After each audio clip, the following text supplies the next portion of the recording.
Good evening, ladies and gentlemen, and welcome to another episode of the North vs South podcast. We've got myself, State, here, the Northern representative, and my opponent, my sort of friend as well, Heath. How are you, fella? Are you doing well? Hello, buddy. Yeah, no, I'm good. I have to remain upbeat right now because there's a lot of bad things going on at the moment with my football club and also my fantasy team. So I've got to remain upbeat and focus. All right, but I'm all good. How are you? Yeah, I'm buzzing. Yeah, things are decent enough week. You know, fantasy's gone quite well, I think. And yeah, my club are doing brilliant. We're up to fourth in league now, the Merry Millers. So all going well. We're not sacking managers. We're not trying to punch above the stations. We're just accepting who we are and where we are. And Will Griggs on fire. Will Griggs on fire, definitely. Oh, I'm even if he wasn't on fire, I think I'd just still be happy signing a player with that sort of song. That's. So anyway, on to this week's episode. We've got a good episode coming up for everyone. So anyone who's not listened to us before, shame on you. Hopefully this will convince you to do it again. But our agenda for the day. So we're going to do his game week review this week. Changing up with the game week review of the week this week. We're going to do each other's game week reviews. So I'm going to do Heath's going to do mine. Going to be interesting, really interesting. So we thought we'd mix that up. We then got a shit list, which if you don't know about that, it is exactly what it says on the tin. If you got a shit list, it's from FPL shit list. And this can be anyone from the FPL. It can be referees, can be managers, can be, another FPL player if you really want. Who cares? You can have it. And we're creating bringing something else new in this week. We've had some popular feedback, which is good. And we're bringing in sort of like a hit list or an FPL trender. So who we think you guys should be looking at, who we think, could be a good buy. And we're going to take into consideration, not just, picking all the best players, the top scorers, but look at value for money as well. Up and coming fixtures. Why do we think that as well? We'll try and give a little maybe description of what we like to think about the player ourselves, which could be interesting.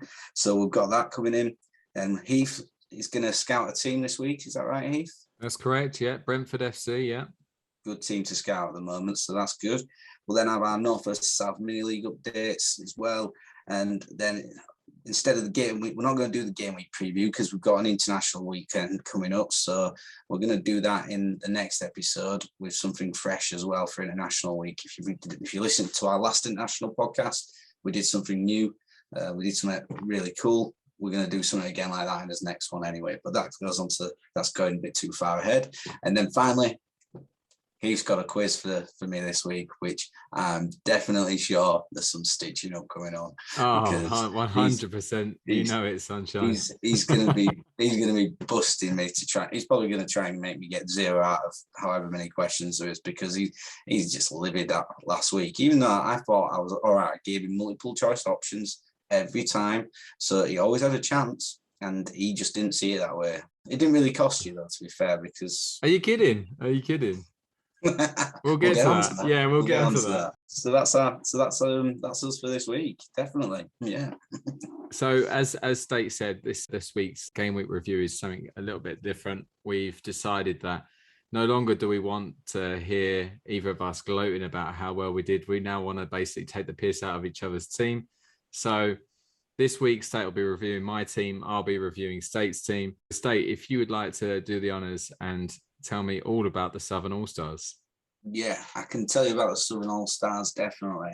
Interesting game week for the Southern All-Stars, i.e. they were crap. And it was, they dropped down in our mini league, which we'll get onto later. But they were really strong in a certain position though this week, the Southern All-Stars, and that was the bench. The bench was exceedingly strong, and it was, testament to the manager for leaving his high scorers on the bench. Brave tactics, bold tactics, didn't quite pay off though. So, a big whooping, 32 final points for Southern All-Stars. Well done, bravo, Heath, sir. You did well this week. 6 points below the average. He made a transfer as well. I mean, crikey, let's even look at the transfer.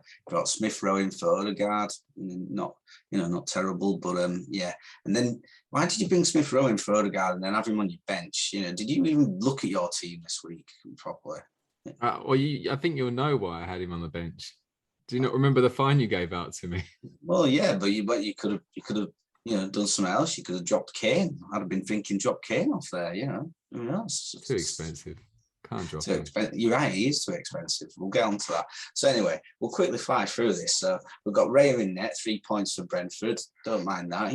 That's all right. I think he's good. They're playing some scoring games at the moment though, Brentford. So clean sheets aren't likely, but bonus save points are definitely likely for him. So that's all right. Your back three was bloody awful. Regulon, 2 points. Good work, son. Yeah, well done. Spurs haven't kept a clean sheet in their last 3 games prior to that, which has conceded 3 goals in each game. So keeping Spurs defender in, interesting call. Well done. I tell you what, the Watford manager's got sacked this, in the last day or so. Heath could be getting sacked after this, and hopefully the owners of the Southern All Stars are listening to this. Koufal, West Ham. 1 point again. They've not kept a clean sheet for a couple of weeks. I think again question marks about his inclusion. Rudiger, you'd have fancied Chelsea to keep a clean sheet. I can't really argue with you having him in there. He's a form player, so 2 points for him as well. Let's get on to your midfield now, eh? So your one bright star in your starting lineup was Mr. Son from Spurs with 10 points for 2 assists. Couple of bonus points in there. My boy. He's the man in it. He's again 7 points the previous week, 10 points this week. So the guy's the main man at Spurs at the moment. He's the one who's firing, doing things for the team and getting in places. And I think he's probably thinking the same thing he's thinking at Spurs at the moment. Come on, guys, help me out here. Southern All Stars, I can't do this every week by myself. It's just not right. He'll be knocking on manager's door, asking for a transfer to the Northern Super Kings next week, I'm sure. So, yeah. It's funny you say that, actually, because I was thinking the other day, why has no one ever tried to go in for Son? Out of him and Kane, I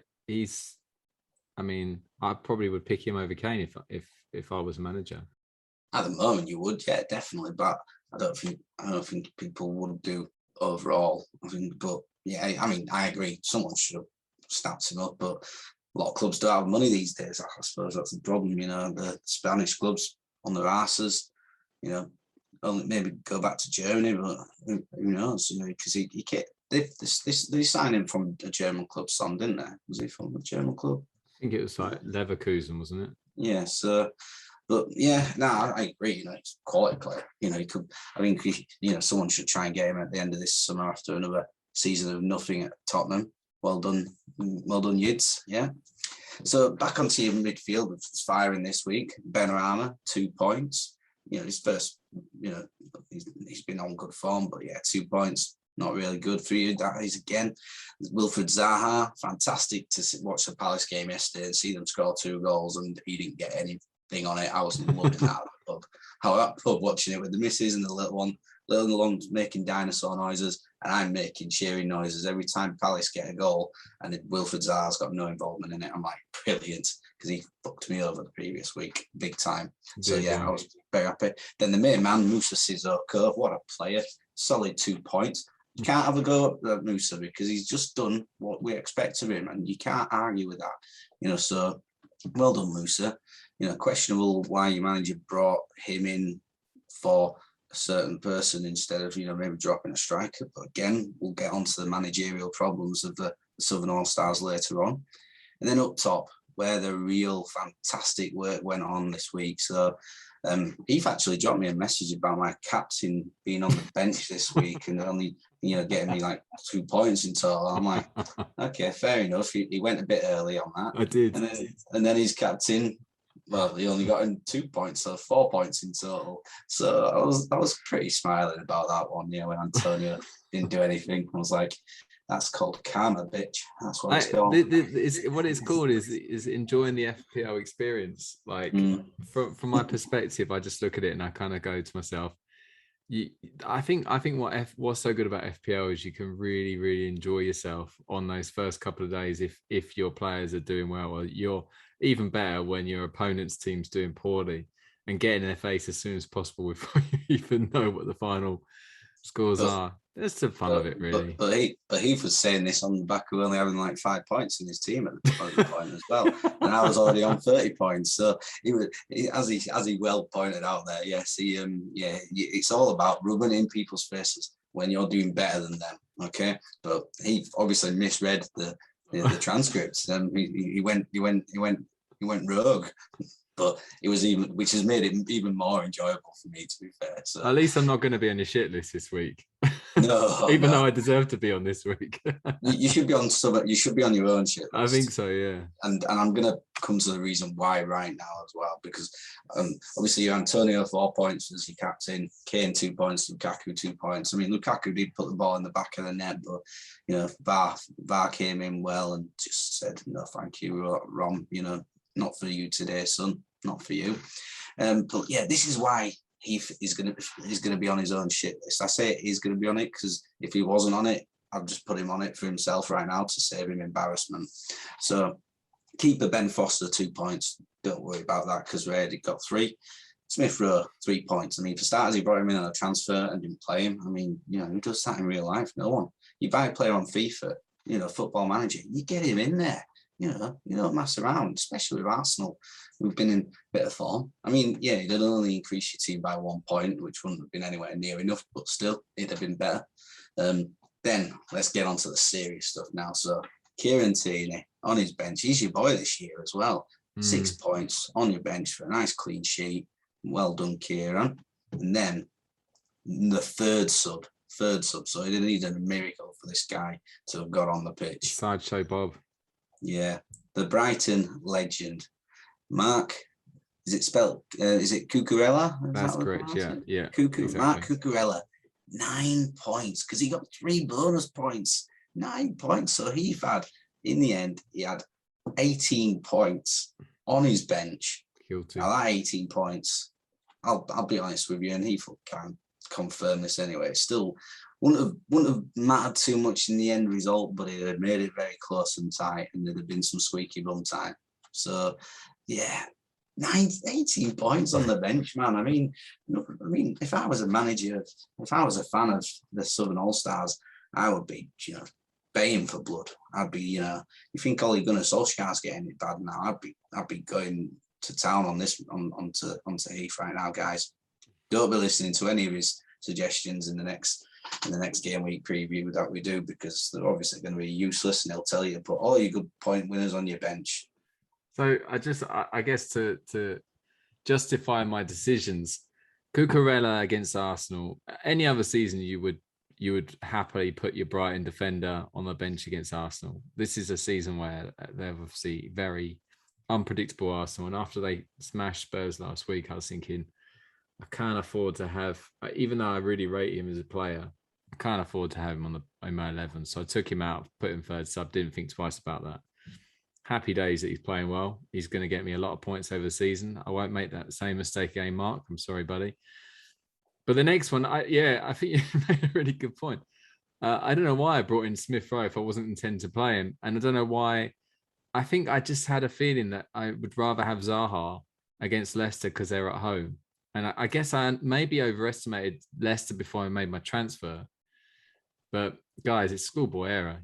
What's the point? I might as well just save that transfer for another week. Anyway, but Tierney was going to start. But I got a fine, didn't I? And I had to put Moussa Sissoko in my team. Why not take Kufal out of your team? Regulon. Well, Kufal, he was playing Brentford at home. I fancied him. I still fancy him to get assists. I fancy Reguilon. Reguilon's not in there for clean sheets. He's in there for assists. So, I don't know. There's no one else. Tell me another person. I mean, Kane is actually a really good shout, but Reguilon and Kufal have got a combined 2 assists this season so far. Have they? I thought they had more, but okay. One each. They both got clean sheets though, so they've been getting points every now and then. I mean, I'm not going to lie to you. One of them's going to be on my shit list. So obviously, Harry Kane has 9 points in total this season. Cucurella got that in just 1 game. Yeah, no, I mean, I did think though that Kane's got to sort out his shit. Really, he has to kind of work this out with Levy and just like start playing again. Otherwise, this it just looks so bad. So I was just kind of expecting Harry Kane to be professional and get on with the job. Anyway, again, I'll get to him later. But yeah, overall a poor week, and disappointing in Lukaku. Only again, we'll get to that, I think. But yeah, so overall disappointing, and it has been kind of. I've been riding the wave of 1 point wins over the last 2 weeks, so I got to accept this. I did think when I saw Man City against Liverpool, I thought this is my chance, because surely Man City and Liverpool are going to cancel each other out. But they did, and they didn't. If that makes sense, points wise they didn't, but result wise they did. Yeah, why you go on to all of that now? You don't look at my team, see what happened, what went on. Yeah, okay. So yes, stop grieving about my team. So States team, the Northern Super Kings. I just before I say this, by the way, this is really the first time I've checked your team, really, because I don't know if I'm speaking for every other FPL manager out there right now, but when you're doing well, you are looking at your team quite a lot, and you're looking at other people's teams to see if you're doing that much better than them. But when you're doing badly, you don't check anything. You don't want to look at the app. You don't want to go on the website. You don't want to touch it. You're doing badly. Best thing to do is not to get too upset about it and just put it away and focus on other things, which is basically what I did. Anyway, so it's the first time I'm really seeing States team. So Kasper Schmeichel with a solid 1 point. So you got to be disappointed with that. Actually, in fact, your whole defense you got to be disappointed with. Ruben Diaz, obviously playing Liverpool, that's fair enough, but he didn't get any points at all. So yellow card, got a yellow card. He's committed. He does get yellow cards, doesn't he, Ruben? Got a cheeky yellow. Yeah, he's had a couple this season already now. So yeah, but I don't mind that. Didn't expect a clean sheet from that. How you've still got a Man United defender, I'll never know. Rafael Varane with just 2 points against Everton at home, shocker. Joel Matip with just a 1.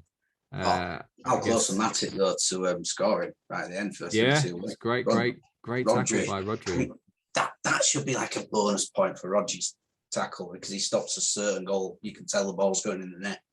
Yeah. I have to say as well, I was going to get into this a bit later, but I'll talk about it now. Liverpool City, I didn't actually watch it live. I was doing something, but that was a fantastic game watching back the highlights and stuff. They really got stuck into each other, and there were so many ups and downs that game. But obviously Salah's goal, unbelievable goal. Yeah. And then Rodri tackle. It's like Salah, what a goal. Rodri, what a tackle. And then Milner, what has he given to the referee for the penalty and the no red? What has he put in the back pocket of that referee? Honestly, he might have given him a little bit of a ball tickle in tunnel or something. He's got to be one of the best if that's the case, because I cannot believe Valderrama-esque thing, Vinny Jones, Gaza, But incredible game, and that is like an advent of like why people should watch the Premier League. But yeah, fantastic entertainment, and like you say, Matip really, really unlucky not to score. To be fair, at the end, Connor Cody with 2 points. Wolves are kind of a bit up and down, aren't they, with their defence? They do look solid, but the goal they conceded was a shocker against Newcastle. Yeah. And talking of shockers, Stuart Dallas must be one of your worst signings this year, right? He's had another shocker, just the 3 points. More points than any of your midfielders this week. All right, yeah. Well, we'll move on to and 2 of your strikers as well. Yeah, we'll move on to points, midfielders with points. We've got Andros Townsend, great signing, so cheap, and got a goal, got free bonus, deserved free bonus. I don't care how well he played. When you score at Old Trafford and you come away with points, you deserve the bonus points for that. And he took his goal so well. It was a really good. It was Abdoulaye Doucouré again, breaking my heart as usual, doing well for Everton. The people will always talk about Richarlison, but Doucouré is the better signing for Everton. He's been tremendous for them. But his ball to spot Townsend and just casually put it into, and Townsend's finish. Honestly, such a strange transfer, him going from Palace to Everton, but it just seems like everyone's happy now with it, In Rafa you trust. Yeah. Rafa knows what he's doing. He does.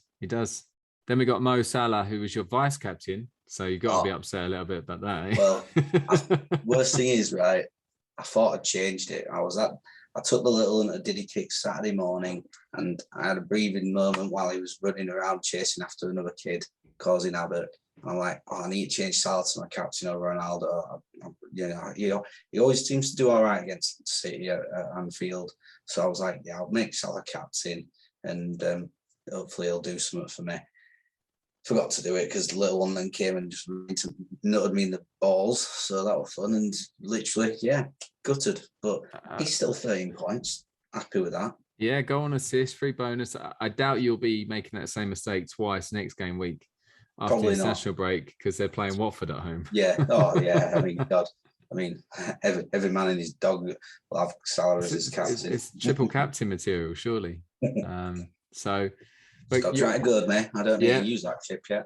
So then we come on to your actual captain, which is Cristiano Ronaldo. Just the 1 point was rested by Ole, who Ole looks like he could be on his way out. He could be going out Watford style, and probably the wheels are falling off. On the bench. The wheels are falling off that bus, and it doesn't feel like he's steering anymore. So feels like that there's going to be someone else steering that bus very soon. So Ronaldo just with the 1 point. That was the chance that I had to really get into State's head about how poor his week was going to be, not knowing that he had Jimenez, who had got 2 assists, 2 really well taken goals by Huang, who's put him in 3 weeks ago.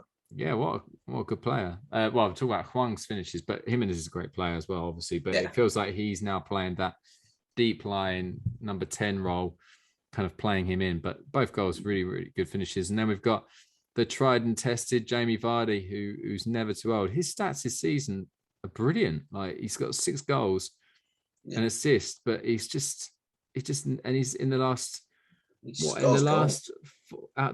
4 out of 5 game weeks, he's got 2 or 3 bonus points. The only one he didn't get any was Man City at home. I mean, that's just unbelievable. So you've definitely made the right decision there with Vardy. He got 8 points there. And your bench, you had a good bench because no one got any points. So Carson, who is the most pointless player in your squad by an absolute mile, followed by the next one, Mason Holgate, who also didn't get any points. And then you've got Damari Gray with 2 and Josh Murphy with 1. So they were good decisions to have on your bench.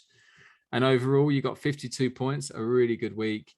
Decent week. You're up to 7th in the league, mini league, but obviously still 2nd in the head-to-head league because second. Still second. You're still in the relegation zone there. Well, but like I said, the way things are going at the moment, you best hope that the teams aren't tying come the end of the season. With 19 wins each, because the way things are going, I'm going to win on overall score because I'm just stretching. Because you got Mo Salah. I tell you what, if you lose this quiz later on, I'm so tempted to say you're fine. It's a transfer out Mo Salah. That would be that'd be so good. That would be so good. Tell you what, you start that off, and you start a really bad war. We start a war, yeah. and I don't know if you'll be capable of winning that war when the next quiz comes. Since you've just had to painfully accept how much better I've done than you, I suppose you get a reward for that. You get to let your anger out now on your shit list. Let's get onto the shit list. He gets to go first. He's got plenty to get on there. I'm excited for this shit list. Come on, throw it at me. Let's see what we got. Okay, so got 5 on my shit list this week, which is the first for the season. So I'm going to go quickly into it. Otherwise, we'll be talking about it all night. So the first person on my shit list is Joachim Anderson for Crystal Palace. He kind of saying to me, why is he on your shit list? He didn't have anything to do with you doing well or me doing badly. Well, I'm putting him on my shit list because he was shit. Simple as that. He's representing the South and he's doing a really, really poor job. I don't want him going the same way he went with Fulham last year by getting relegated. So he needs to go on the shit list. He needs to think about his actions and he needs to come off the shit list. So he made a terrible mistake for the first goal that let in Iheanacho, and he was very clumsy for the second. Overall, looking at him, he looked pretty poor. But to be fair to him, he's had a good season up till now. So that's one bad game, maybe. that might just be the one that kind of kickstarts his season again. Who knows? But poor. And he's on my shit list. Next person on my shit list, Harry Kane. I'm paying too much money for his shit right now. He is doing absolutely sod all. He's doing my head in. It's a brave man to take out Harry Kane, especially when you're only picking Southern players. But that's what I feel like I need to do. And you'll lose money when you sell him because he's down at 12.1 now. Yeah. Wow. He'll probably go down again. Probably. So that's disappointing. And he just looks like he's playing. He looks like he's playing like Berbatov style. He looks like he's walking around the pitch, not interested. The only difference is he doesn't have the same guile as Berbatov. He's a good player, Harry Kane, but he needs to be. He needs to be sprinting. It needs to be working harder. At the moment, he just looks like he's jogging, gentle jog to get to the ball. He did try a couple of things in the game, so it wasn't like he's not trying. Obviously, he is trying, but he needs to pick it up a little bit. I got to be honest with you, it feels like he's in that category of like he's thrown his toys out the pram. He realised that's the case. He has to get on with his job. He has to be professional, but it still doesn't seem like it's enough. For Harry Kane to be good, he needs to be on top of his game, and it's not working. And it's quite sad to see because you kind of felt like he'd be better than that. If I'm Santo Espirito, I'm thinking to myself, you got to drop him. Give someone else a chance. If he's not pulling his weight, drop him. And then that will give me the impetus to maybe take him out and bring in Ivan Toney or someone. I don't know. And then spread out all that money around my team. So he's in there because he's having a poor season at the moment. Now, Vladimir Sufal, as we mentioned earlier, he was very close to joining the shit list. He's now officially on the shit list. He was the runner-up of player of the season last year. And I'm not saying he's not having a good season as a player, but as FPL stats, terrible. 5 blanks out of 7. 1 was a clean sheet. 1 was an assist. That's not good enough, lad. You need to do more. What do you want me to do? Get Souček in my team? Will that make you feel happier? Will that make you feel more at home? Well, it's not happening at the moment because I've got a lot of West Ham already. I've got Ben Rama, I've got Antonio. So I might bring in Souček and take you out completely. Anyway, yeah. So that I don't need to go into too much detail because I don't think Sufal's having a bad season. He's just not getting the points for me right now, and he's just 1 week too many. Need points. Need points. Need points. When I'm up against Mo Salah, I need points. The next one is the referee of the Watford game. So, Why for not blowing up earlier to stop the misery? Yeah, I kind of wish that he called the game off before because he could just see we went up for it. But I am not going to. Any Leeds fans who are listening right now and you're about to kind of go, well, do you think you deserve to get anything? No, of course not. We were poor. We were awful. But if anyone watched the highlights, please tell me where the foul was for the Kabasele goal. It just looked like a terrible mistake by Leeds goalkeeper. Kabasele looked like he was actually getting fouled himself. The keeper drops it onto Kabasele's leg. It's a great finish, right in the corner. But it was given a foul. And I don't understand really where that went wrong. I think what wound me up was the fact that the Sky Sports commentator just kind of, just said something like, oh, there's a let-off for Leeds. It's not a let-off for Leeds. They've got away with one there. Having said that, though, Leeds well and truly deserve the 3 points, so I'm not complaining about that. I'm having a go at Simon Hooper here, the referee of the Leeds-Watford match. Then leads me on to the one thing that I didn't think would be on here after the great start I'd had so far this season, VAR. VAR is on my shit list. The collective. I'm talking Kabasele. What the hell's going on there? If you don't know, please watch the highlights. And there's nothing to it, as in I have no idea why it wasn't given. The only thing I can assume is that the referee thinks that Kabasele's fouling the defender when it's clear that it's not. And even then, poor old Simon Hooper's made it onto my shit list this week, but that's because VAR haven't come in and said, what are you giving that for? They should be kind of retrospectively looking at it and going, you've given a foul against Kabasele, but we think it's a foul on him, but therefore we should think the goal should be stood or whatever. I don't know. But then you've got the James Milner situation on both the... Oh, Milner should have been off. Well, I don't. The one thing is I don't think VAR could have given a second yellow. No, I don't know if it's in the rules, but the fact is it's more the penalty for me. I don't understand how that can't be given, but it's one of those where you just think it seems really clear. It's penalty that you see him given a lot, and you like the soft penalties, but they are in the modern game. They're penalties, generally speaking. That's a penalty. He's going. Foden's going at a pace that realistically. A little nudge. Any That's nick, it, yeah. and it's just so obvious. Then you got the other one was the Vidra one against Norwich. Team Crawl punches massive Vidra. There's no agenda here, by the way, guys. I'm really happy with a Norwich Burnley draw, to be honest. It really helps Watford, but I just don't understand it. And then the Timo Werner goal, the first goal he scored, which was given. How far back do you want to go? I mean, it's just, again, like I say, frustrated football fan. Obviously, I'm annoyed because there's other things kind of that's annoying me this week, but it's the fact that there needs to be clear communication to the fans of what the reason is. Or now that we've got VAR, there's someone helping out the referee. There can be a clear explanation after the game to say, this is what we thought. We obviously got it wrong. Or this is what we thought. We still stand by our decision. And that's not happening. And I think that ultimately journalists get paid to hunt down players and managers when they're not doing their job properly. Why can't we do the same with referees? They're professionals. They're meant to be doing a job. If they're not doing it properly, why can't we ask the question? I can breathe now. That's my shit list. And let's just say it wasn't the greatest week. How about you, Say? What's coming my way? Well, I mean, team's done well, so the shit list in there. Ole Gunnar Solskjaer is on my shit list, so big time. Fucking big time. 2 weeks running.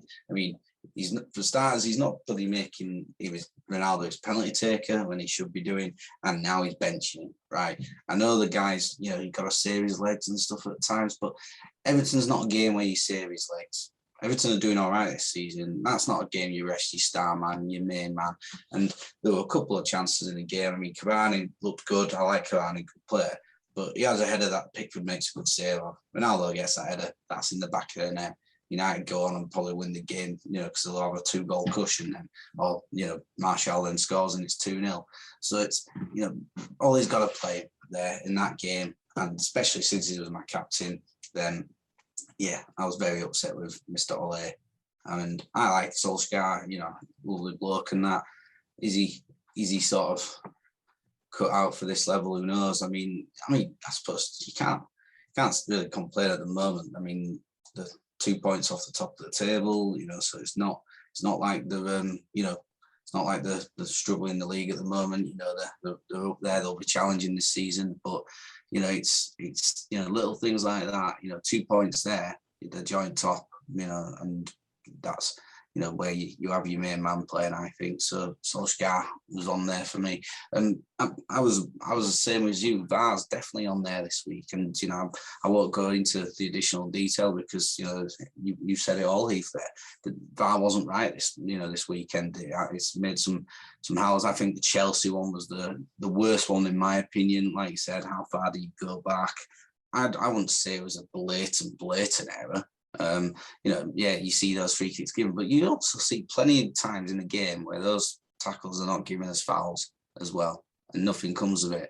But VAR's there to I suppose stop that. But like you said, that's going back. That's like rugby union sort of going back. That is now. When they play, you've got advantage for several minutes at times. So VAR's on there for me as a second one.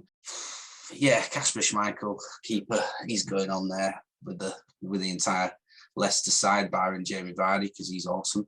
Leicester just I'm watching the game against Palace, and to be fair, Palace deserved to get some out of the game. They're probably the better side overall. Like you said, Palace caused their own downfall with the 2 goals, and Leicester do have players who can hurt you, and that's the one thing about them. But I think Palace, they could have won it. Maybe should have won it, to be fair. They had chances. They had a lot more chances. They were the better team for the majority of the game. Leicester and Schmeichel can't keep clean sheets. They kept one in the first game of the season, and that's it. So, they score conceding 2 goals a game, a lot of the time at the moment, and it's not good. So, Kasper, you are on there. You are on the shit list this week. And that's it, just a steady 3 list this week for me. I'm not going to put my defenders on the list because, these things happen. Not too fussed about that. It's a lot easier to not fill up your shit list when you've won the game week, I must admit. Now we're going to go from negative to positive with this new feature that we've set up this week. So we're going from our shit list to our hit list. And this is going to be the same kind of format in the sense that we have a maximum of 5 players, no more. We're directly looking at players that we believe should be in your fantasy team for the next game week, really. And there might be different reasons, like State said earlier. So it's value for money, form, players that we believe, have good fixtures, etc., etc. So State, if you want to give us the first ever hit list from the northern section. Yeah, well, a couple of obvious ones will obviously always be in there and around it. I mean, look, everybody in the fantasy league has probably one or two of your big players, your big money players, don't they? And Mo Salah's got to be on there. He's the hit list main man. He's the, and it's not just because he's the highest point scorer in the game. That's obviously good, yeah, and he wants to score points, but his form is just ridiculous. He's getting, he's getting goals every game. He's getting goals and assists as well. He's averaging over 10 points a game at the moment. 7 games, he's played all 7, and he's got 70 points. 10 points a game. You can't not have him in as your marquee player. He's got to be a marquee player if you're having him. Okay, so that's an obvious one. You get that out of the way. Yeah, for 12.7 million at the moment, of course, he's going to cost money, but the best players all cost money, the top players, so you've got to have him. But then if you're looking for a few more bargains, Andros Townsend's got to be on there. He's got 10 points in his last 2 games as well, so he's in form, he's getting good bonus points, he's scoring goals, and he's a frigging steal. Absolute dirtbag cheap. He's 5.5 million. I mean, you can't not have him in there. If you're looking at a cheap person scoring goals, because he's taking the penalties as well. And for 5.5 million, it's hard to ignore him, I think, And like you mentioned before, Heath, what a shrewd signing it's turned out for Everton already. He's doing really well for them. He's obviously hungry, and can't fault that. God, Gareth, you're looking at him, Gareth. Get looking at him again. Who knows? But yeah, Townsend's in there for me as a must-have in your team at the moment, just for the sheer value for money and everything.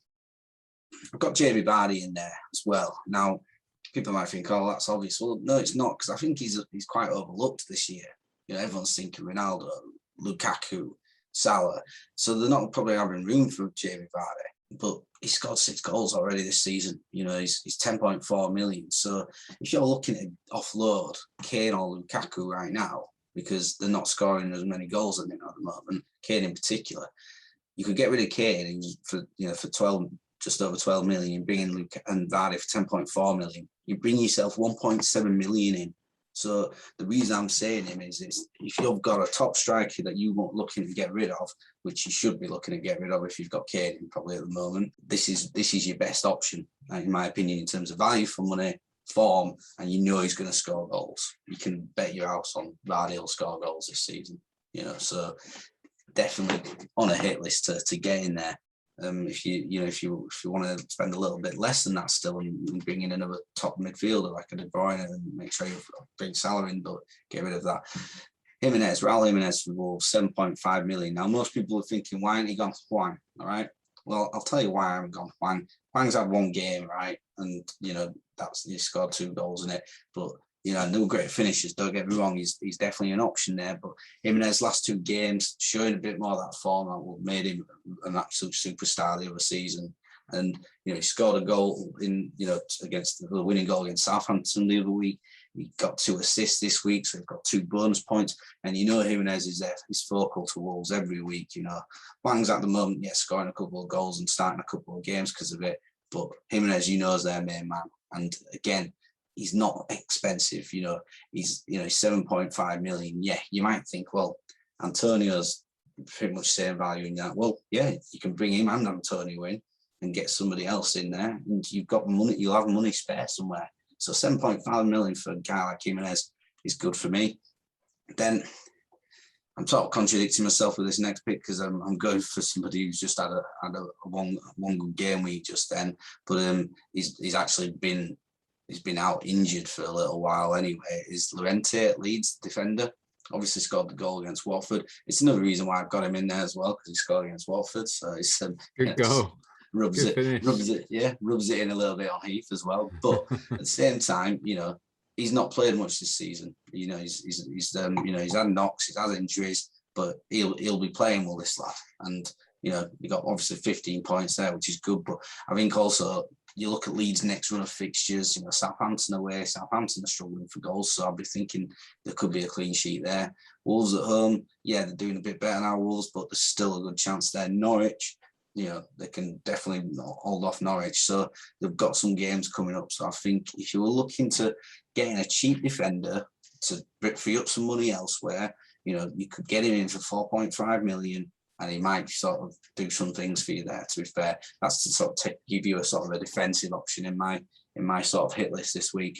Good hit list. I like it a lot. To be fair, I actually really like this the idea of this section, because there's a lot of kind of ideas thrown out there to people who may be thinking about the next game week and struggling a little bit for players. So we're getting to give them, you know, 5 from your side, 5 from mine.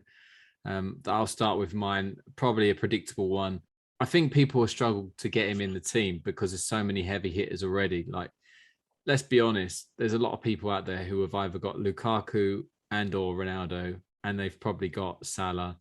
They've probably got a few expensive players in the back. So it's quite hard to get this guy in, but if you can, try and get him in as Heung-min Son.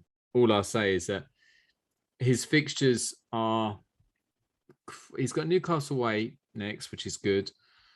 And then he's got what would be deemed as red fixtures to FPL, but you would actually then really look into them hard and go, West Ham away, London Derby, I'm sure I'll be up for that. Man United at home, again, you could see them scoring against Man United. And Everton away, you never know. And then he's got a sea of green after that with Leeds, Burnley, Brentford and Norwich. So I would say that if you're going to pick anyone from Tottenham, Son's your man. He's fixture proof, in my opinion. He can score against anyone. He's got a fairly good record against some of the bigger teams as well. So I would say that if you're looking for a kind of like someone to just stick in your team and keep him in there, Son is definitely that player.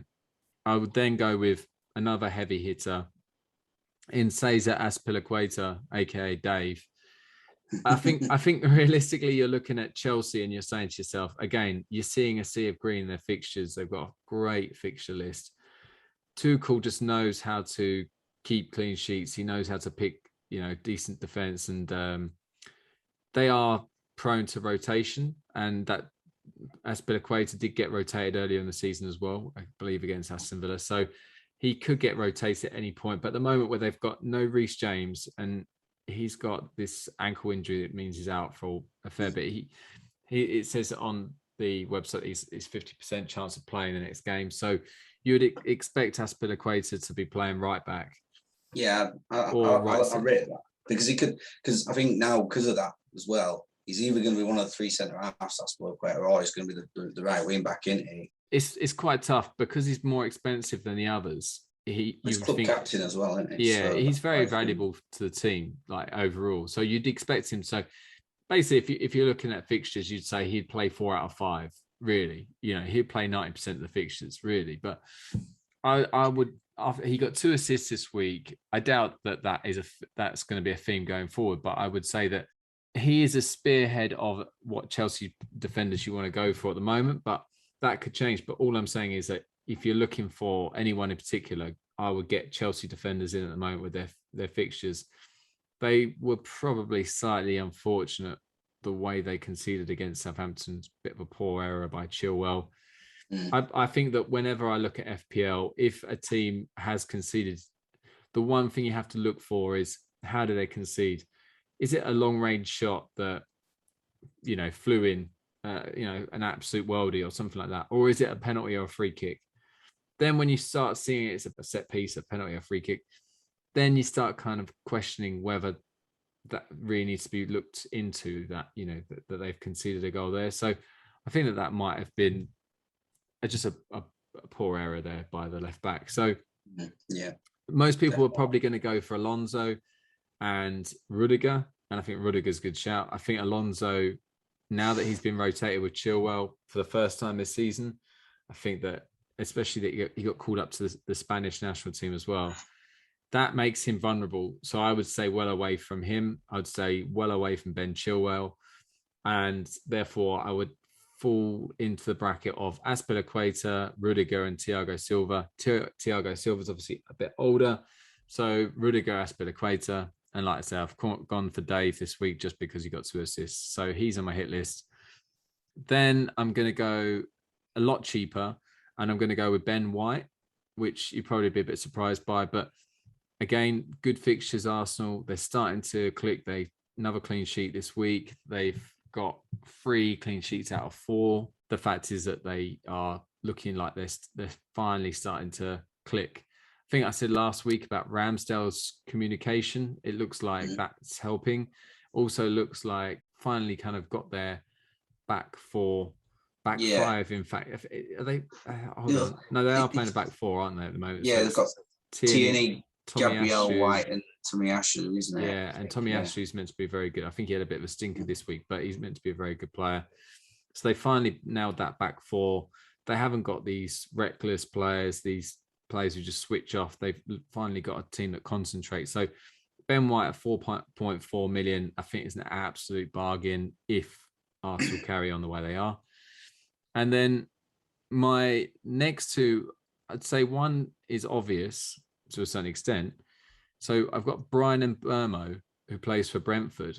Now, I don't think many people would have him in a team just because there's so many good midfielders out there at the moment. But I think a fair amount of people, if they've been watching, the season so far, would have picked up on him because he is an out of position midfielder who plays up front with Tony, really. Yeah, him and Tony over the top. Yeah, that's right. And he takes some corners, takes some free kicks. Overall, he is he still 5.5? Last time I checked, he was about 5.5. Yeah, he's still 5.5. But the guy is just, if you've watched Brentford, and now I have, we'll come to them on the scouted teams, but now I've really kind of got a good idea of Brentford and how they've been playing. He's in the thick of it all the time. He's got a great left foot on him.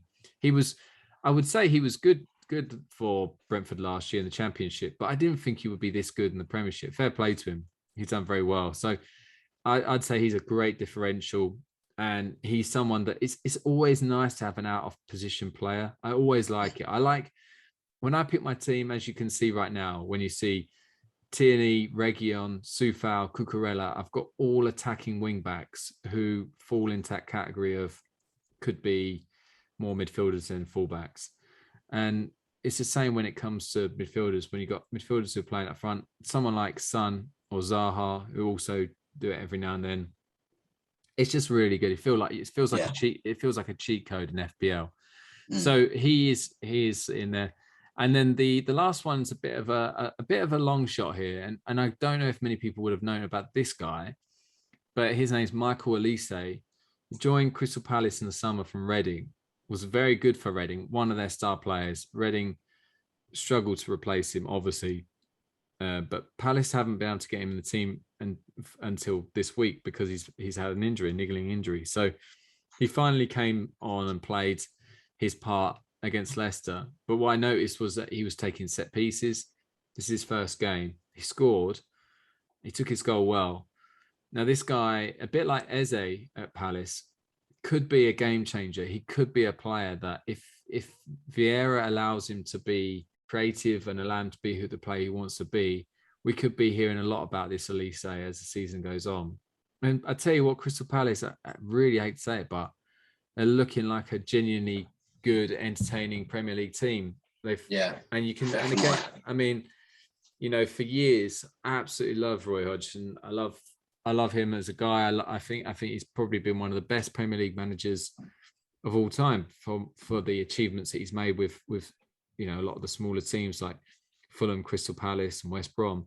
But I think it felt like with Crystal Palace, they were, kind of like they'd run their sell-by date and they made this change. I wasn't too sure about Vieira because obviously it's easy to stereotype and say they could do a Frank de Boer and really struggle. But fair play, he's got a good young team. He's got a good group of players, and they seem to be gradually clicking.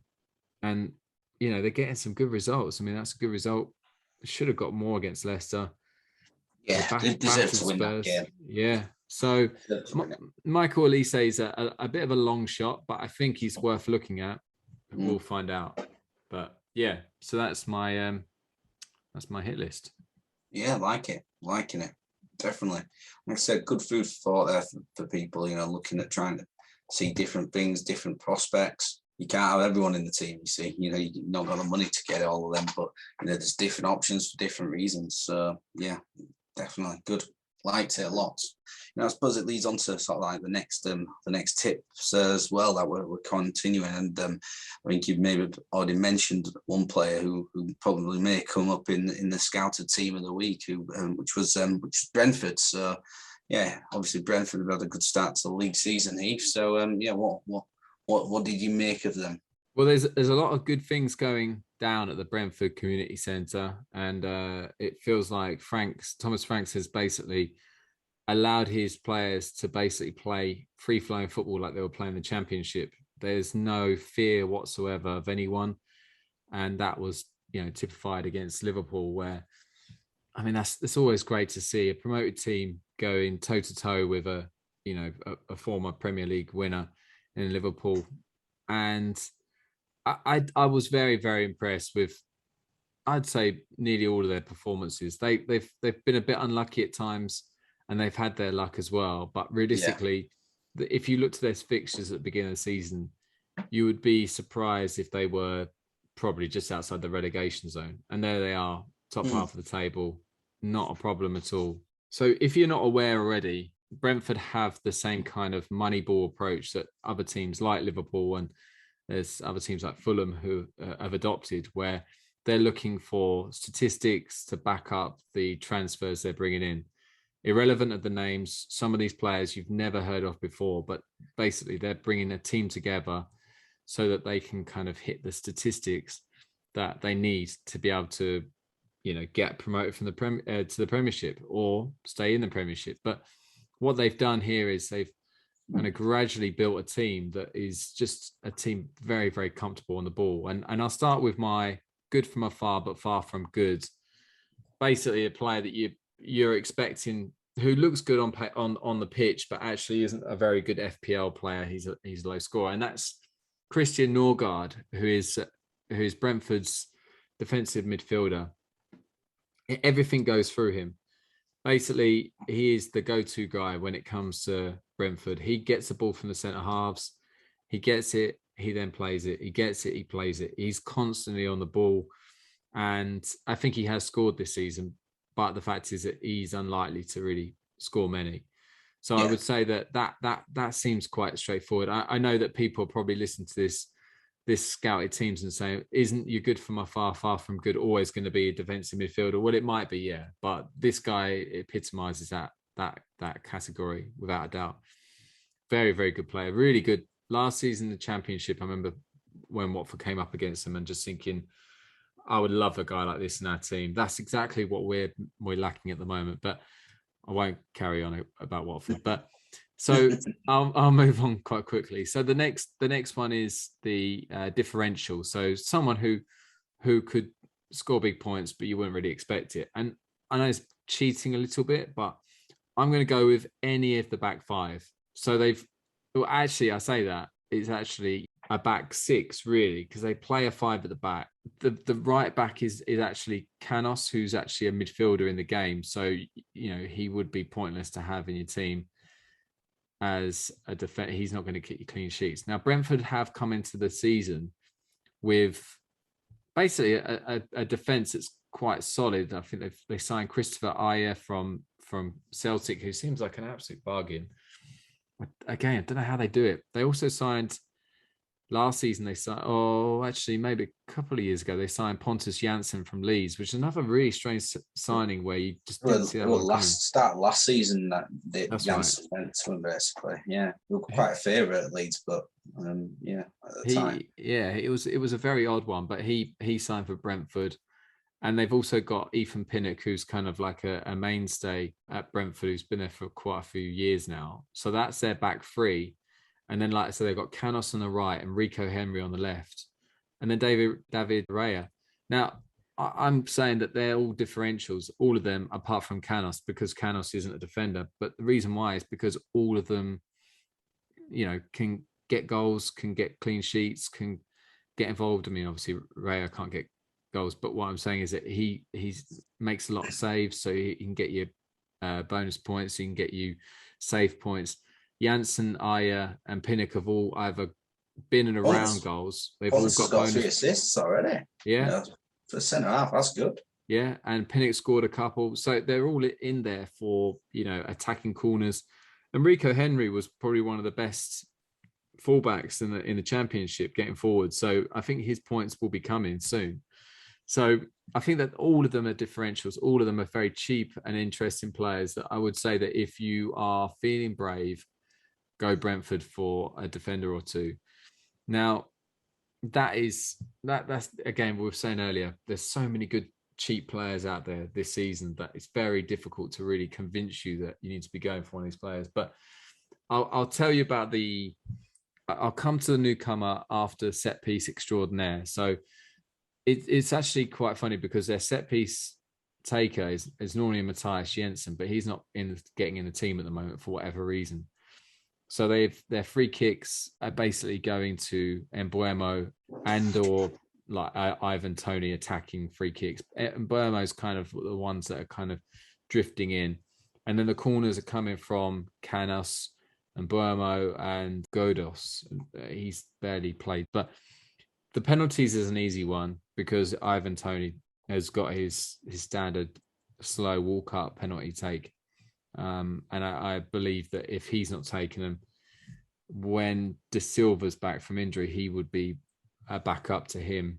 But it's very difficult with the set piece extraordinaire because there isn't actually one out-and-out player who takes them all. In fact, I was watching a couple of weeks ago, assuming that Janot was their player, but then I actually watched the highlights and he hasn't taken many at all.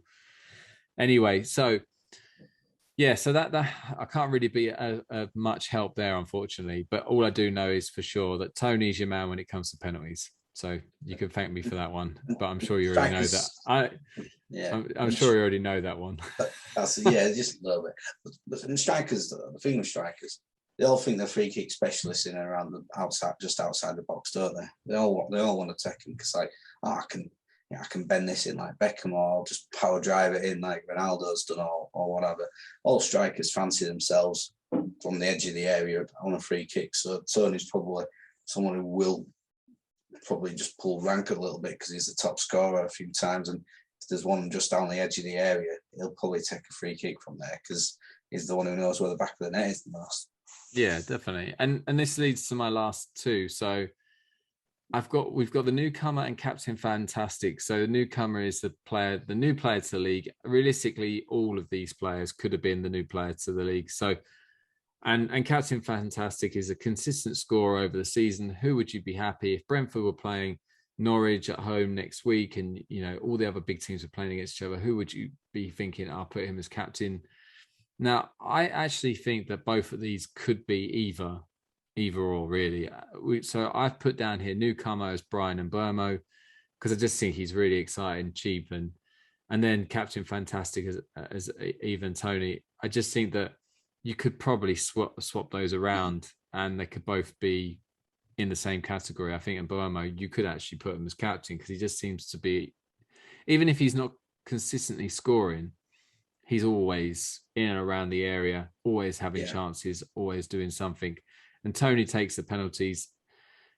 I would say that Toney is probably, I don't know how many goals he's going to score this season, but the Wolves game got me thinking after that because he scored, he got an assist, and then he had an offside, or I think maybe a handball or something like that, where he backheeled it in. But he just looks like he's at home in the Premier League. He doesn't look like much phased in.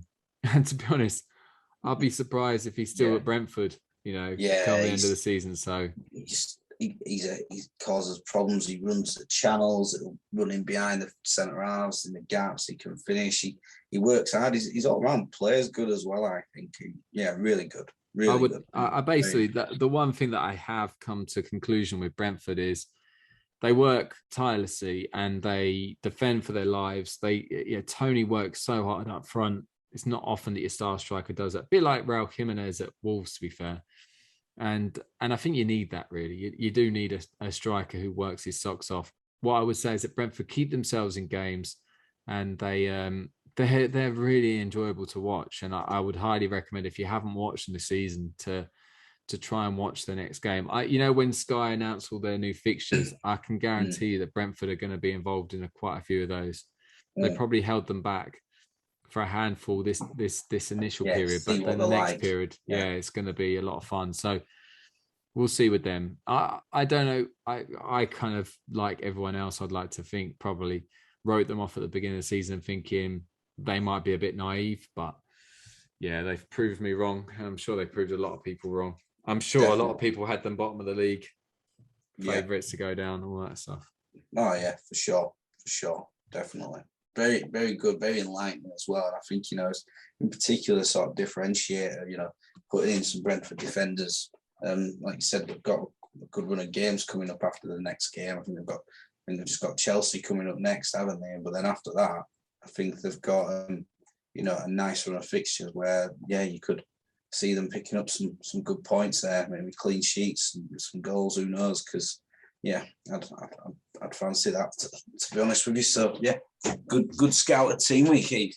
Yeah, we move on to our mini league update. So we have got 24 fantastic people who have signed up to our mini league, and we like to keep them updated to make sure that we'll let them know that we appreciate them, whether you're at the top or you're at the bottom, whether you're picking fantastic players, whether you're having a stinker, whatever. We want to make sure that you're updated on this podcast. So, State, do you want to enlighten us to how it's going in that league? Yeah, definitely. So, quick fire. We've had a busy week. Some moves ups and downs in the table. Game week. Person with the best game week score was our lady Zoe Maria with the Grill Deal team, 60 points. So well done.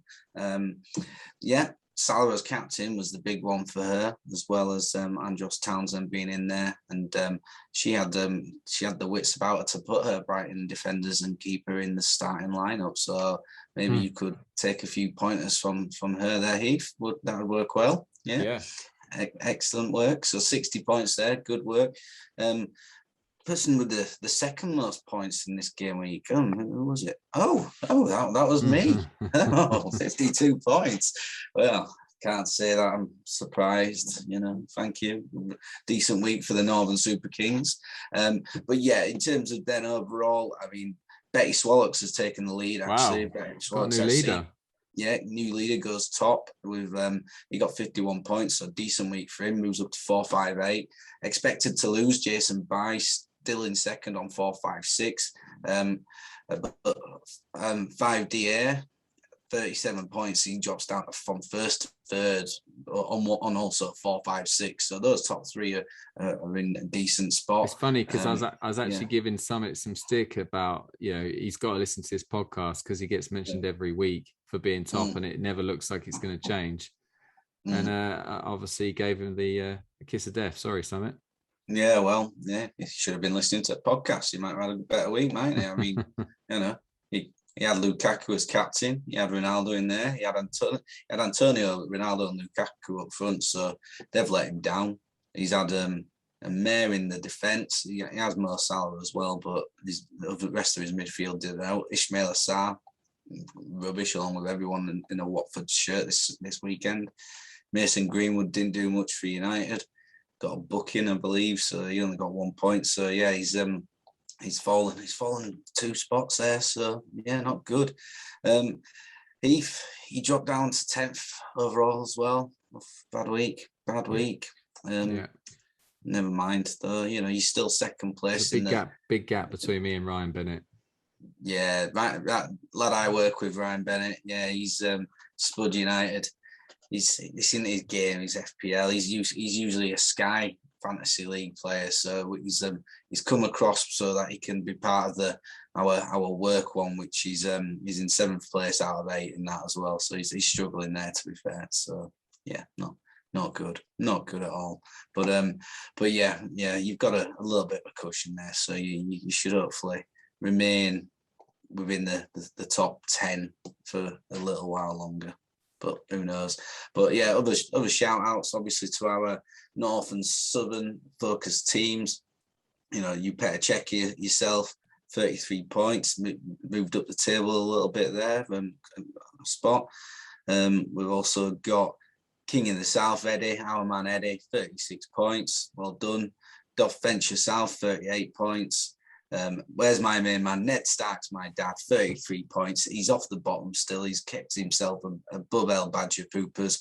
El Badger Poopers again this week. What a blinding team. Richarlison still captain. Him and Delph still in the side. He's got Salah in there on 13 points. So, keeping him alive, isn't he? And Souček with a nice 8 points there. Yeah, Souček with 8 points, and Loughton at the back 5 points. But nothing on his bench at least. He's got a Wolves player who's still out on loan to Belenenses, I think it is. So he's obviously he needs to play that wild card, doesn't he? Definitely does. If he's not played it already, he's got issues, big issues. So El Badger, you are still the dick of the week in our bottom of the table battle, and you're slowly becoming further adrift. So yeah, I want to work on that, kid. Well done. But yeah, so not bad. Like I said, State, you're one of your fantastic pundits here. I'm going to call myself a pundit. That's right. 7th place.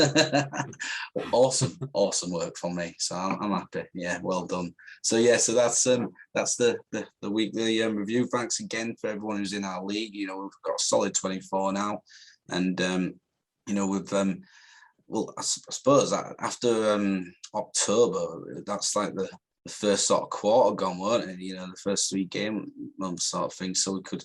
We'll see what happens, but we've had a good start. We're very happy with who's come into our certainly entertaining us. Yeah, definitely. So I was looking at the month, manager of the month award. Actually, maybe we should do this, and it was an idea which maybe our listeners might be up for it. But we may start. We could do a manager of the month award like everyone else does. It could be an idea. Who knows? I like it a lot. Yeah.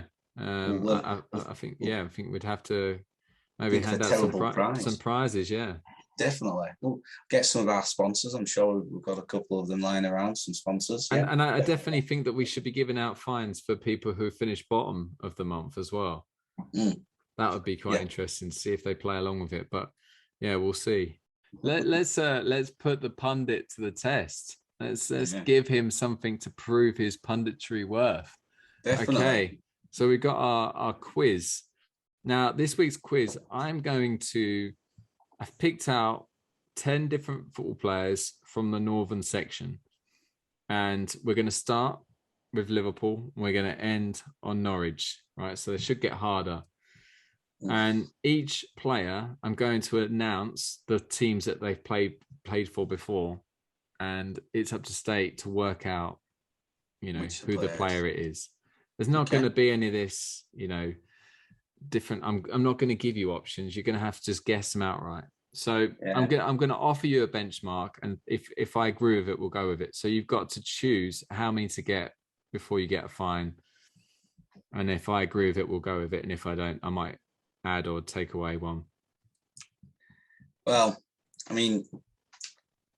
this is going to be tough. I'm not giving, you're not giving me options. So I think if I get 6, I think I should be.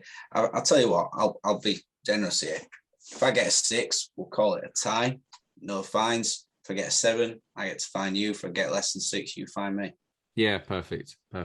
Okay then. All right then. So we've got some in it there. Hopefully. Yeah. No, I like that. Okay, so we'll start off with Liverpool. So we got Barcelona, Bayern Munich, Liverpool. Barcelona, Bayern Munich, Liverpool. That's got to be Thiago. Yeah. That's too easy. Yeah, that was a nice one. I hope the rest are like that.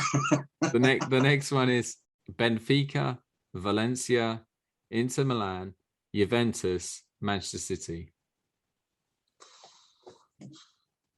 You repeat those clubs, please. Of course I can. Benfica, Valencia, Inter Milan, Juventus, Manchester City. I can only think of one player that could possibly be. I think it's Cancelo. Yeah, you're correct. You are 100% correct. And now I'm thinking that I should have gone for a benchmark of 8 here because it looks like it's a bit too easy. You agreed. I did. Okay, next one. Palermo, Napoli, PSG, Manchester United. Cavani. Yeah, way too easy. Jesus, what am I doing? Lille. All right, the next one, Lille, PSG, Roma, Barcelona, Everton. Roma, Barcelona, Everton. Ooh. Right. Repeat them one last time, please. Lille, PSG, Roma, Barcelona, Everton. Digne. Yep, Luca Dean. Yeah, no, that's correct. Sorry, I'm Northern. I don't pronounce it Dean. I pronounce it Digne. We had the same issue. We had the same issue with Vladimir Sufal earlier. Yeah, he went from being Kufal to Sufal without blink of an eye. Okay, the next one is Club America, Atletico Madrid, Benfica, Wolves. Ooh, it's that young lad who's not really made it, Fabio Silva. Finally, we've got one. Finally, it's Raul Jimenez. Oh, yeah. Oh, okay. So that's 4 out of 5 so far. The next one: Coventry City, Aberdeen, Norwich City, Leicester City. He loves the city. Yeah, he bloody well does, doesn't he? Well, the only player I can think of who's gone from Norwich City to Leicester City would be James Maddison. Now, yeah, I'm going to go with James Maddison. That's correct. Yeah, I never knew he'd been at Aberdeen.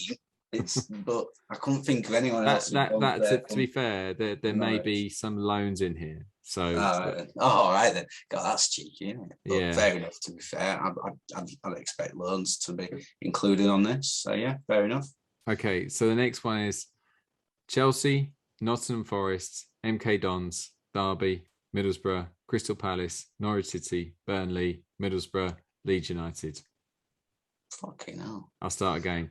Chelsea, Nottingham Forest, MK Dons, Derby County, Middlesbrough, Crystal Palace, Norwich City, Burnley, Middlesbrough, Leeds United. And like I say, I think quite a few of those were loans. Got with Bamford then. Yeah, Patrick Bamford it is. 6 out of 7. Oof. So this is now fine territory for me. You just need to get one. Okay. I swear I've done the last 3 fines. It's ridiculous. But anyway, all right. You just start thinking, be creative and you're fine. Manchester United. You gave me a great idea earlier, remember? Yeah. Manchester United, Rangers, Aston Villa, Sunderland, Stoke, Burnley. Sunderland, Stoke, Burnley. You said Manchester United, so it's got to be his wife. He's in the old Real Housewives of Cheshire, because my missus watches that. I think his wife's Tanya. It's Phil Bardsley. That's correct. Yeah. All right. So fine, definitely coming my way. So start thinking. Yeah. Go on, stay. Tell you what, the knowledge is just so cool. Yeah, credit where credit is due, though. To be fair, mate, I thought this was going to be really hard, and to be fair, you nailed it. I thought Cancelo would be a really hard one. I thought Thiago you might have not remembered, but anyway, we'll go to the next one. Derby County, Burnley, Newcastle United. It's got to be Mr. Hendricks. Yeah, Jeff Hendrick. Yeah, and the last one, Sevilla. HJK, Schalke, Celtic, Brøndby, Norwich City. Fucking hell. Sevilla, HJK, Schalke, Celtic, Brøndby, Norwich City.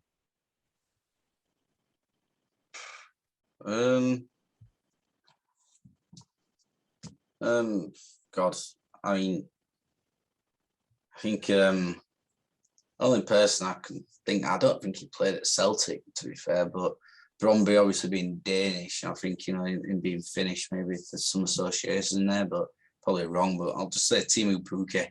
Yeah, correct. Yeah, that's really impressive, mate. I didn't realise he was at Celtic. Yeah, you got 9 out of 10 there. Oh. I can't complain either, because even if I'd set the benchmark higher, you still would have beaten it.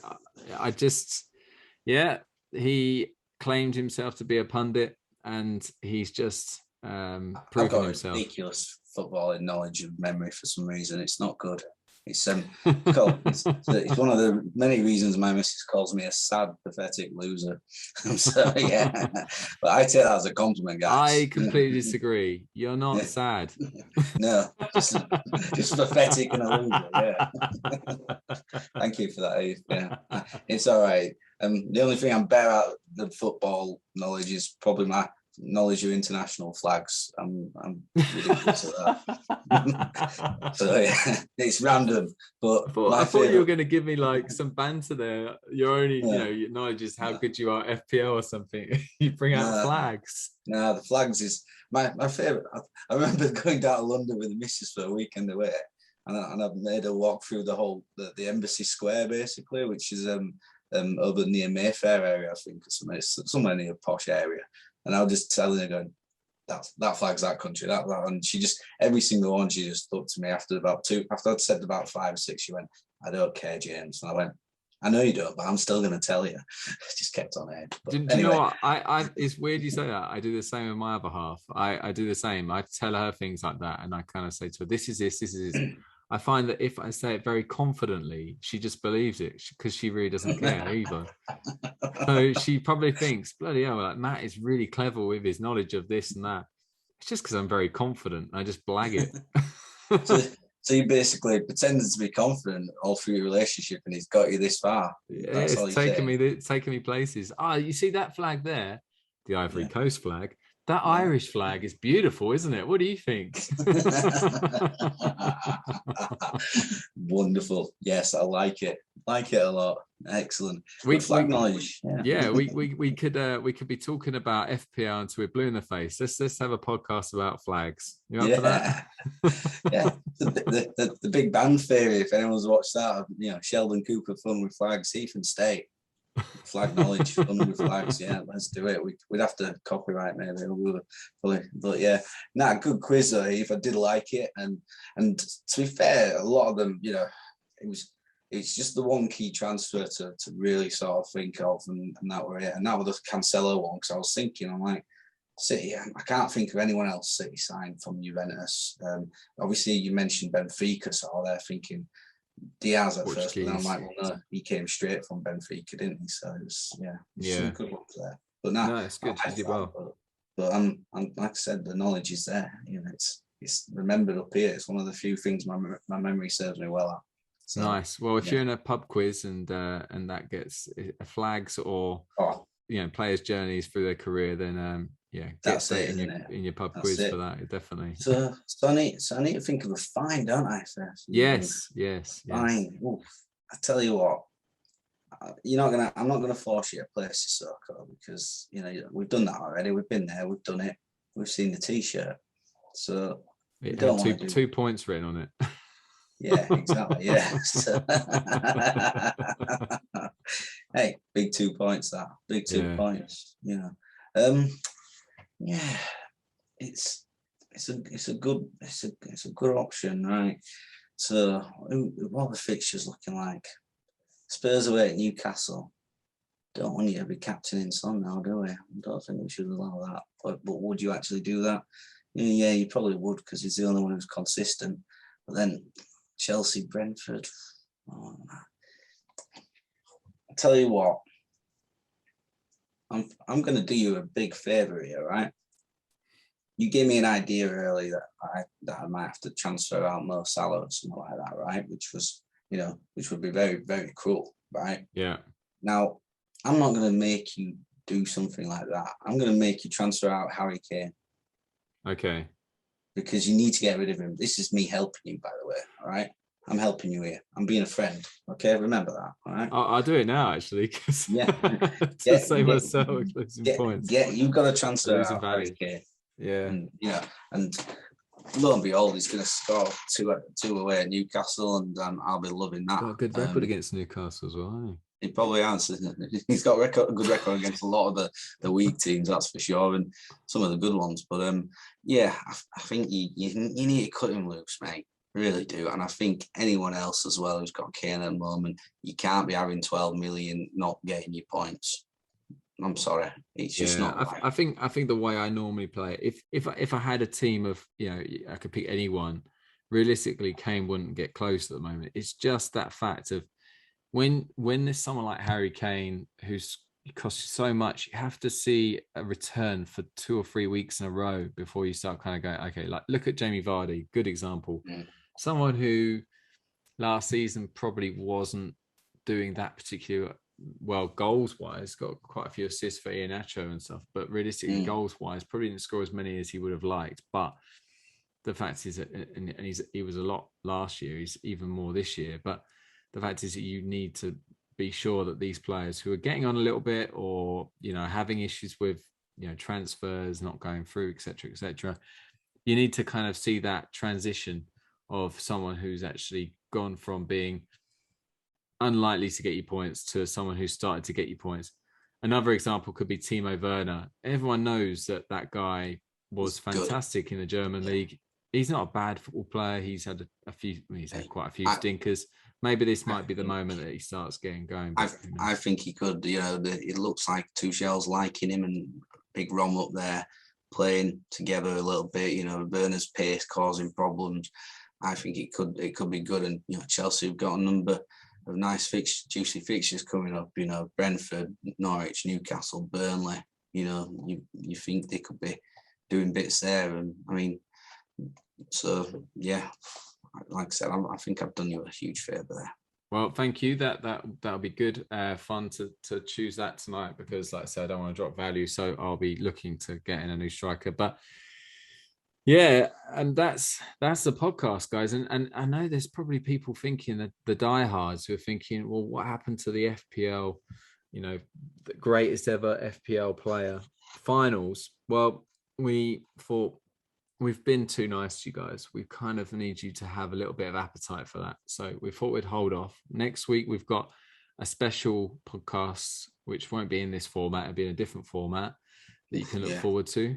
And then we'll come back to our normal format the week later. So you'll get to hear about who makes our overall final, our North versus South final for the greatest ever FPL player, because I know you just can't wait for that. But overall, just want to remind you guys that tonight you've been listening to State, which is his Twitter handle is at FPL_Northerner, and I've been Heath at FPL_Southerner. And yeah, we just want to wish you all the best for the international break. But yeah, from me, it's a goodbye. In case I don't see you. Good morning, good afternoon, and good night. Okay. Cheers for listening, guys.